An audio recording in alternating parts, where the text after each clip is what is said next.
Hello, good morning and welcome to my channel knowledge kettle once again. दोस्तों, हम लोगों की सीरीज चल रही है लॉजिकल रीजनिंग की और हम लॉजिकल रीजनिंग के एक बहुत महत्वपूर्ण टॉपिक पर डिस्कशन कर रहे थे जिसका नाम है ड्राइंग इन्फ्रेंस।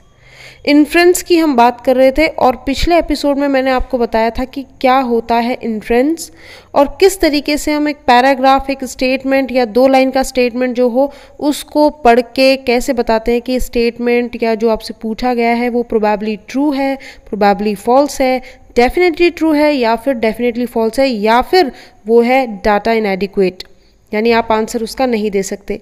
तो इस तरीके के क्वेश्चन हमने, इस तरीके के टॉपिक्स हमने डिस्कस किए थे। आज लेने वाले हैं हम एक क्वेश्चन जिसके माध्यम से हम समझेंगे जो चीज़ें हमने पिछले एपिसोड में देखी थी उन पे और क्लैरिटी आ पाएगी। तो देखिए, आपके सामने एक पैराग्राफ रखा है। पैराग्राफ इसी तरह का एग्जाम में आता है, कुछ भी एग्जाम में उठा लेगा, कुछ भी, ठीक है। अब यहाँ पर उन लोगों को बहुत फ़ायदा मिलने वाला है जो भी कैंडिडेट्स या जो भी एस्पिरेंट्स ऐसे हैं जिनको रीडिंग स्किल जिनकी बहुत अच्छी है या फिर रीडिंग बहुत अच्छी है उनकी और वो किसी भी तरीके का नॉवल या किसी भी तरीके का न्यूज़पेपर रीडिंग, इस तरह के कोई भी एक्टिविटी करते हैं तो उनको बहुत हेल्प मिलने वाली है। क्यों? क्योंकि यहाँ पर सिर्फ आपका पढ़ना ही नहीं देखा जाएगा, आप पढ़ के क्या चीज़ें समझ पाते हैं वो भी देखना पड़ेगा। आपको बहुत इंपॉर्टेंट है यहाँ पर कि आप टॉपिक का टोन ज़रूर समझें, यानी कि जिस चीज़ पर बात हो रही है उसका टोन पॉजिटिव है, नेगेटिव है। अगर पॉजिटिव है तो किसके लिए पॉजिटिव है, नेगेटिव है तो किसके लिए नेगेटिव है, ये जानना बहुत ज़रूरी है और ये आप तभी जान पाएंगे जब आपकी रीडिंग स्किल में कमांड होगी। तो चलिए बढ़ते हैं। यहाँ पर बोला गया है the world should not accept too much from the developing countries in controlling global warming. Not having enough to eat is a more immediate problem than emitting greenhouse gases. यहाँ पर देखने से, पढ़ने से, दो शुरू की जो हमने लाइन पढ़ी है उनको देखकर लग रहा है कि ग्लोबल वार्मिंग के बारे में बात हुई है। आप सभी जानते होंगे ग्लोबल वार्मिंग आज की डेट में पूरे वर्ल्ड के लिए, सिर्फ एक कंट्री के लिए नहीं, पूरे वर्ल्ड के लिए एक बहुत बड़ी समस्या बन चुकी है। ग्लोबल वार्मिंग जो कि ग्रीन हाउस गैसेस की वजह से हो रही है और जैसे जैसे हमारी पॉपुलेशन बढ़ती जा रही है ये समस्या और ज़्यादा गंभीर होती जा रही है। ग्रीन हाउस गैसेस की वजह से ये ओजोन लेयर पर, हमारे ओजोन लेयर पर होल्स होते जा रहे हैं जिसकी वजह से हम बहुत सारी बीमारियों के आने वाले समय पर क्या हो सकते हैं, बहुत सारी बीमारियों के अंदर आ सकते हैं या बहुत सारी बीमारियों से ग्रसित हो सकते हैं। तो यहाँ पर बात करते हैं कि क्या कहा है इस पैराग्राफ में। तो यहाँ पर कहते हैं कि जो पूरा विश्व है, तो विश्व जो विकासशील देश हैं, विकासशील देश का मतलब जो डेवलपिंग कंट्रीज हैं, डेवलप नहीं, डेवलपिंग कंट्रीज जैसे कि भारत, तो जो विकासशील देश हैं उनसे ये उम्मीद करना कि वो इस ग्रीन हाउस इफेक्ट या ग्लोबल वार्मिंग को कंट्रोल करे, ये ज़्यादा एक्सपेक्ट नहीं करना चाहिए, यानी कि इतनी उम्मीद उनसे नहीं करनी चाहिए। ऐसा क्यों? क्योंकि सिर्फ वहाँ पर यही प्रॉब्लम इम्पॉर्टेंट नहीं है कि ग्रीन हाउस गैसेस का एमिशन हो रहा है, उससे भी कई इम्पॉर्टेंट चीज़ें हैं जिसमें कि एक चीज़ आती है कि उनके पास खाने तक के लिए, लोगों के पास खाने तक के लिए क्या नहीं है, सुविधा नहीं है या वो खाने की ही परेशानी से अभी तक जूझ रहे हैं। कहने का मतलब सिर्फ ये है कि अगर आपके सामने 2 दिक्कतें रखी जाएं और उनमें से एक दिक्कत बहुत ज़्यादा जो है इमीडिएट है, अभी उनके लिए इमीडिएट प्रॉब्लम में आती है, वो है खाने की प्रॉब्लम। यानी कि जो विकासशील देश हैं वो अभी इस स्थिति में नहीं है कि ग्रीन हाउस इफेक्ट के बारे में इतना सोचे, क्योंकि वहाँ पर तो खाने तक की प्रॉब्लम इतनी हो चुकी है, यानी कि भूखमरी भी अभी इतनी है कि अभी वो इसी प्रॉब्लम से निपट नहीं पा रहे हैं। This is what Mr. Harshvardhan clarified at the 7th round of talks of Convention on Climate Change, which was attended by ministers from more than 170 nations at New Delhi. ये बात जो ऊपर मैंने बोली है, ये शब्द हैं किसके? मिस्टर हर्षवर्धन के, जिन्होंने 7वीं एक मीटिंग में, जो क्लाइमेट चेंज की मीटिंग हुई थी, यानी कि जो आपकी पर्यावरण पर एक जलवायु परिवर्तन पर एक मीटिंग हुई थी, 7वां दौर था उस मीटिंग का, उस बातचीत पर ये बात स्पष्ट की, जहां 170 देशों से अधिक के नेता मौजूद थे और ये हो रही थी कहाँ पर? न्यू दिल्ली पर। No amount of rhetoric on adaptation could cover up the well-worn divide between the developing and developed world on this issue. तो उनका कहना ये है कि कोई भी बयानबाजी या किसी भी तरीके का आप कोई भी बयानबाजी कर लें यहाँ पर, लेकिन इस मुद्दे पर जो विकासशील देश हैं और जो विकसित देश हैं उनके बीच में हम कोई किसी तरीके का विभाजन जो है, जो विभाजन बना हुआ है, जो डिवीजन है इन दोनों के बीच में, डेवलपिंग कंट्रीज़ और डेवलप्ड कंट्रीज़ के बीच में, आप उसको नज़रअंदाज नहीं कर सकते या आप उसको इस तरीके से इग्नोर नहीं कर सकते। कहने का मतलब है कि इनकी ये बात कहने का मतलब है कि जो डेवलपिंग कंट्रीज़ है वो बाकी और कई इश्यूज़ हैं जिनसे अभी जूझ रही है। तो हम ये नहीं कह सकते कि डेवलप कंट्रीज़ और डेवलपिंग कंट्रीज़ दोनों ही एक ही स्केल पर हैं, क्योंकि हमारी समस्याएं कुछ और है। अगर हम अपनी और अमेरिका की बात करें जो एक डेवलप कंट्री है, तो हमारी समस्या भी हम उनसे काफ़ी पीछे हैं और उनकी अगर देखी जाए तो उनके लिए वो चीज़ें काफ़ी इजी हो जाती हैं।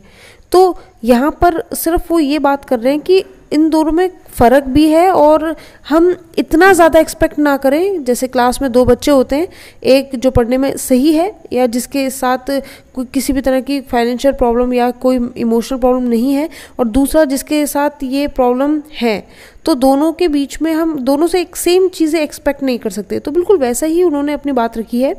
Mr. Harshvardhan was speaking out for the former, but many heard the unmistakable BLE कर दीजिएगा इसे, cadences of the greatest of polluters, the United States of America, in putting of the Kyoto Protocol in place। लेकिन ये जो बात है, ये जो हर्षवर्धन जी ने कही, लेकिन कई ऐसे लोग हैं जो अमेरिका की सबसे बड़े प्रदूषक के अचूक ताकतों को सुन रहे हैं और उसकी जगह उन्होंने एक प्रोटोकॉल लाने की बात की है, क्योटो प्रोटोकॉल। यानी इस वार्ता में क्योटो प्रोटोकॉल की बात की गई है। अब ये क्योटो प्रोटोकॉल है क्या? ये एक इंटरनेशनल एग्रीमेंट है जो कि इसलिए बनाया गया है जिसमें कार्बन डाइऑक्साइड या फिर आप बोल सकते हैं ये जो ग्रीन हाउस गैसेस हैं इनको रिड्यूस करने के लिए एक एग्रीमेंट बनाया गया है, जो कि अब एक इंटरनेशनल लॉ बन चुका है। तो इसको इन्होंने क्या किया, यहाँ पर लाए ये लोग। तो यहाँ पर हमारे देश के जो हर्षवर्धन है, मिस्टर हर्षवर्धन, जो कि एक मिनिस्टर है हेल्थ एंड फैमिली वेलफेयर के, और साथ ही साथ ministry of science and technology भी इनके पास है। तो ये हमारे देश को संबोधित करते हुए इस तरीके से ये बात बोल रहे थे। तो अब आपको अगर पूरा समझ में आ गया हो तो हम बढ़ते हैं इनके क्वेश्चंस की तरफ। अब जिसको ये समझ में आ गया हो वही आंसर दे पाएगा, सही आंसर, अन्यथा आप आंसर नहीं दे पाएंगे। अब देखिए जरा, आप कुछ क्वेश्चंस, कुछ स्टेटमेंट्स पूछे इसी पैराग्राफ पे बेस्ड। तो पहला स्टेटमेंट आप देख पा रहे होंगे, क्या है? Developing countries in the world are not contributing much to controlling global warming. जरा ध्यान से समझिएगा, कह रहे जो डेवलपिंग कंट्रीज हैं यानी जो विकासशील देश हैं वो ज़्यादा कंट्रीब्यूट नहीं कर पा रहे हैं ग्लोबल वार्मिंग की समस्या के प्रति। तो ये बात सही है गलत? ऊपर देखकर तो ये लग रहा है, जिस तरीके से हर्षवर्धन जी के हमने शब्द सुने, वो तो यही बता रहे हैं कि जो डेवलपिंग कंट्रीज़ है उनसे आप ज़्यादा एक्सपेक्ट ना करें। तो डेवलपिंग कंट्रीज़ में जैसे कि हमारा देश है, तो हो सकता है जो डेवलपिंग कंट्रीज़ है वो ज़्यादा कंट्रीब्यूट ना कर पा रही हो, बिल्कुल। तो उनकी बात से ऐसा लगता है कि बात सच है, लेकिन कोई प्रमाण नहीं है यहाँ पर कि वो कंट्रीब्यूट कर रही हैं या सच में ही बिल्कुल ज़्यादा कंट्रीब्यूट नहीं कर पा रही हैं। लेकिन टोन से अगर समझें तो ये जो स्टेटमेंट है ये जाता है किसकी तरफ? ये जाता है प्रोबेबली ट्रू की तरफ। तो बिल्कुल इसका आंसर क्या होगा? Probably true. यानी कि फर्स्ट वाले को अगर मैं कहूँ तो प्रोबेबली ट्रू होना चाहिए। आप इससे सहमत है या नहीं है कमेंट बॉक्स में ज़रूर बताइएगा। नेक्स्ट देखिए, climate change is a very important problem confronting the world. कह रहा है कि जो क्लाइमेट चेंज है, ये क्लाइमेट चेंज एक बहुत बड़ी समस्या है जो कि सारे देश, जिससे कि सारा ही देश क्या है, जूझ रहा है। तो जो क्लाइमेट चेंज है जिसमें global warming, green house emissions, green house gases emissions, ये सारी प्रॉब्लम आ रही है, ये एक प्रॉब्लम है, बहुत बड़ी प्रॉब्लम है पूरे देश के लिए, पूरे वर्ल्ड के लिए, पूरे विश्व के लिए, हमारी अर्थ के लिए। तो ये तो बिल्कुल सही बात है, डेफिनेटली ट्रू। क्यों? क्योंकि पूरा का पूरा बात ही वहाँ पर चल रही है कि वर्ल्ड के जो डेवलपिंग कंट्रीज़ है, 170 नेशंस से भी ज़्यादा के नेता वहाँ पर सम्मिलित हुए हैं। यानी कि कहीं ना कहीं पूरे देश को ये चीज़ इफ़ेक्ट कर रही है। वो बात अलग है कि इफ़ेक्ट इसका हमें कई करोड़ों साल या कई 100 साल बाद देखने को मिलेगा या जब भी मिलेगा, लेकिन इस समस्या का अगर हमने अभी समाधान नहीं निकाला तो आगे चल के हमें इससे बहुत सारी प्रॉब्लम्स हो सकती हैं। तो अभी जैसे कि हम लोग कोरोना से लड़ रहे हैं, तो हर कोई देश, ऐसा कोई देश ही नहीं रहा है जो इससे जूझ ना रहा हो। तो उस एपिडेमिक, उस पैंडेमिक चीज़ से बचने के लिए हमें पहले कुछ स्टेप्स लेने पड़ते हैं। और बिल्कुल ये जो क्लाइमेट चेंज की बात हो रही है, जिस पर एक क्योटो प्रोटोकॉल तक बन चुका है, जो कि एक इंटरनेशनल लॉ बन चुका है, तो कहीं ना कहीं ये समस्या बहुत खतरनाक है। तो ये डेफिनेटली ट्रू में जाएगा कि climate change is a very important problem confronting the world. बिल्कुल सही, डेफिनेटली ट्रू। थर्ड देखते हैं, 170 nations of the world emit greenhouse gases far in excess of the permissible limit। कहते हैं कि 170 नेशंस जो हैं, देश जो हैं वर्ल्ड में, वो ग्रीन हाउस गैसेस का एमिट इस तरीके से कर रहे हैं जो कि एक लिमिट को भी क्रॉस कर जा रहा है। यानी कि जो एक परमिसेबल लिमिट है, जितनी हमें करनी चाहिए ग्रीन हाउस गैसेस का एमिशन, जितने तक करना चाहिए, जितने तक सीमित रखना चाहिए, उससे अधिक हम उसका एमिशन कर रहे हैं। तो क्या ये बात सही है? अब आप खुद सोचिए। कुछ लोग सोचेंगे 170 नेशन की यहाँ पर बात की थी पैराग्राफ में, तो ये बात बिल्कुल सही होगी। पर फिर से ध्यान से सोचिए, वो कह रहा है 170 देश जो वर्ल्ड में हैं वो ग्रीन हाउस गैसेस का एमिशन कर रहे हैं परमिसेबल लिमिट से भी ज़्यादा।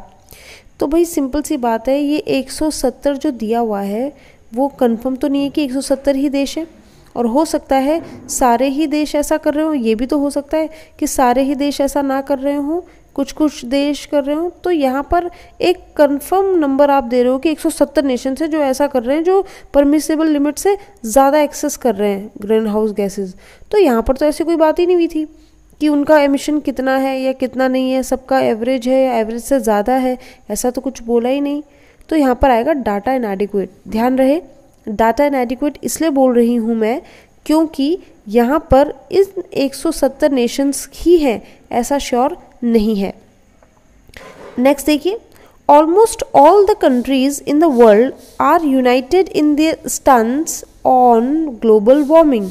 कह रहे ऑलमोस्ट यानी कि लगभग सारी की सारी जो कंट्रीज़ हैं, जितनी भी वर्ल्ड में कंट्रीज़ हैं, वो सारी की सारी यूनाइट यानी कि बिल्कुल एक हो चुकी हैं इस ग्लोबल वार्मिंग की प्रॉब्लम के लिए। उनका रवैया सबका एक जैसा है, एक हो चुके हैं। तो यहाँ पर ये चीज़ मैं आपको बता दूँ, जिनको नहीं पता, ये होगा डेफिनेटली फॉल्स। क्यों? ऑलमोस्ट ऑल, ध्यान रखना, मैंने पहले भी आपको बताया था जब मैंने इंट्रोडक्टरी पार्ट लिया था क्रिटिकल रीजनिंग का, कि कुछ कीवर्ड होते हैं बेटा जिनको बिल्कुल अवॉइड कर देना चाहिए, जैसे all, any, each, every, only. इस तरह के जो कीवर्ड्स होते हैं इनको आप लॉजिकल रीजनिंग में अवॉइड करते हैं। तो जो यहाँ पर बोला गया है ऑलमोस्ट ऑल द कंट्रीज़, कि लगभग सारी ही कंट्री जो है वर्ल्ड की, वो ग्लोबल वार्मिंग के बारे में एक ही जैसा रवैया रखती है या यूनाइट होकर काम कर रही हैं। तो ऐसा ज़रूरी नहीं है। ये बिल्कुल वैसा है जैसे आपकी कॉलोनी में पानी की समस्या है, और पानी की समस्या सिर्फ एक घर में तो होगी नहीं। अगर उस पूरी कॉलोनी में पानी की समस्या है तो सभी उससे जूझ रहे होंगे। लेकिन मान लीजिए उस समस्या के लिए सिर्फ कुछ ही वॉलंटियर हैं कॉलोनी के जो उसके लिए आगे आ रहे हैं। बाकी सब लोगों को कन्विंस करना ज़रूरी नहीं कि सारे कन्विंस हो ही जाए, और ऐसा नहीं कि प्रॉब्लम सबके साथ नहीं हो रही है। कुछ लोग उस पर कोई रवैया ही नहीं रखते, एक जैसा रवैया ही नहीं रखते। वो कहते हैं हम क्यों परेशान हो, हम नहीं होंगे परेशान, छोड़ो कोई दिक्कत नहीं। तो इस तरीके से यहाँ पर बोला जा रहा है कि ऑलमोस्ट सारी कंट्री जो है वर्ल्ड की वो यूनाइट है ग्लोबल वार्मिंग के केस में। तो ऐसा ज़रूरी नहीं है। और आपको पता ही है एमिशन, जो मैंने ऊपर बताया था आपको कि जो ग्रीन हाउस गैसेस का एमिशन हो रहा है वो ज़रूरी नहीं कि सब एक जैसा कर रहे हो या सब के सब उतने ही परेशान हो, लेकिन हाँ यूनाइट हो रहे हैं क्योंकि आगे आने वाली स्थितियाँ ऐसी हैं। तो हो सकता है उनमें यूनाइट सिर्फ वही हो रहे हों जो इस तरह की प्रॉब्लम या जिनकी पॉपुलेशन बहुत ज़्यादा है। अब जैसे मान लीजिए मैं चाइना और न्यूजीलैंड का एक एग्जांपल ले लेती हूँ। आप जानते हैं चाइना की पॉपुलेशन बहुत ज़्यादा है और वहाँ पे ग्रीन हाउस एमिशन भी बहुत ज़्यादा होता है। लेकिन अगर वहीं पर मैं बात करूँ, कंपैरिजन करूँ न्यूजीलैंड से, तो वहाँ की पॉपुलेशन भी कम है और साथ ही साथ वहाँ पर ग्रीन हाउस एमिशन इतना है भी नहीं, पॉल्यूशन इतना नहीं है। तो अगर इन दोनों की बात करें तो इनमें से ज़रूरी नहीं है कि दोनों की दोनों कंट्रीज़ जो हैं वो उस पर एक ही जैसा रवैया रखती हों। मैं एक एग्जाम्पल दे रही हूँ, उदाहरण दे रही हूँ, ध्यान रखिएगा। तो यहाँ पर ऑलमोस्ट ऑल आ गया, तो ये क्या हो गया, ये क्या हो गया आपका डेफिनेटली फॉल्स। अगर यहाँ पर ऑलमोस्ट ऑल नहीं आता और यहाँ पर यह आता कि some countries in the world are uniting their stands on global warming, तो ये क्या हो जाता, तो ये प्रोबेबली ट्रू हो सकता था, है ना। चलिए अब देखते हैं नेक्स्ट लास्ट। कहता है mister Harshvardhan agrees with the USA on most of the issues of environmental concern. कह रहे जो मिस्टर हर्षवर्धन है, जो हमारे देश को रिप्रेजेंट कर रहे हैं यहाँ पर इस पैराग्राफ में, वो एग्री करते हैं यूनाइटेड स्टेट्स ऑफ अमेरिका के ज़्यादातर जो इन्वायरमेंटल इश्यूज़ हैं, यानी कि जो उनकी पर्यावरण से संबंधित जो इश्यूज़ या प्रॉब्लम्स हैं उन पे कई चीज़ों में वो समर्थन दे रहे हैं उनका, या एग्री करते हैं या उनके पक्ष में हैं। तो देखिए ये सही भी हो सकता है, गलत भी हो सकता है, बट टोन देखिए, जो ऊपर हमने टोन देखी और हर्षवर्धन जिस तरीके से कम्युनिकेट कर रहे थे, जिस तरीके से वो हमें एड्रेस कर रहे थे इस पैराग्राफ में, उसमें मुझे ये पता चला कि वो अपने तरफ से बस ये बताने की बात कर रहे हैं कि हमसे इतनी उम्मीद आप ना करें, या जिस तरीके से यानी कि कुछ ऐसे पड़ाव हो सकता है रखे गए हों जिसमें यूएसए चाहता हो या अदर कंट्रीज़ कोई चाहती हो कि हमारे जो इन्वायरमेंटल इश्यूज़ हैं, इन्वायरमेंटल कंसर्न जो हमने रखे हैं उन पर आप एग्री करें। तो सभी में या ज़्यादातर में उन्होंने एग्री किया है ना किया, ये कहा नहीं जा सकता, यानी कि ये बात एक नेगेटिव उसमें जा रही है, ये हर्षवर्धन जी जो बोल रहे हैं ऊपर उसके पक्ष में नहीं जा रही है, तो ये हो जाएगी फॉल्स। लेकिन कैसी, डेफिनेट तो नहीं है, हो सकता है मिस्टर हर्षवर्धन उनके काफ़ी इन्वायरमेंटल कंसर्न्स के साथ एग्री करते हों और कुछ के साथ ना करते हो, इसलिए ये जाएगा प्रोबेबली फॉल्स में, यानी कि संभावना है कि ये बात गलत हो, यानी कि नेगेटिव सेंस। आशा है आपको समझ में आ रहा होगा कि किस तरीके से आप चूज़ करते हो। मैं पहले ही बता दूं, जिन भी स्टूडेंट्स को ऐसा लगता है कि नहीं हमसे गलती हो जाएगी या हम कोई चीज़ पढ़ रहे हैं और वो चीज़ डेफिनेट नहीं क्लियर हो पा रही है, तो आप क्विट कर सकते हैं क्वेश्चन को, आप उसे छोड़ कर आ जाएं, बजाय इसके कि आप उसे अटेम्प्ट करके अपने नेगेटिव मार्क कर दें। ठीक है, तो चलिए नेक्स्ट एपिसोड में मिलूंगी मैं ड्राइंग इन्फ्रेंस के ही क्वेश्चन के साथ, क्योंकि ये है उसका एंशिएंट तरीका जिस तरीके से पूछा जाता था पहले। अब जो इन्फ्रेंसेस पूछे जाते हैं वो कैसे पूछे जाते हैं वो हम बात करेंगे अगले एपिसोड में। तब तक के लिए बने रहिए मेरे साथ। मैं कंचन गुरुवेदी, आपकी रीजनिंग फैकल्टी, अगले एपिसोड में आपसे ज़रूर मिलूंगी।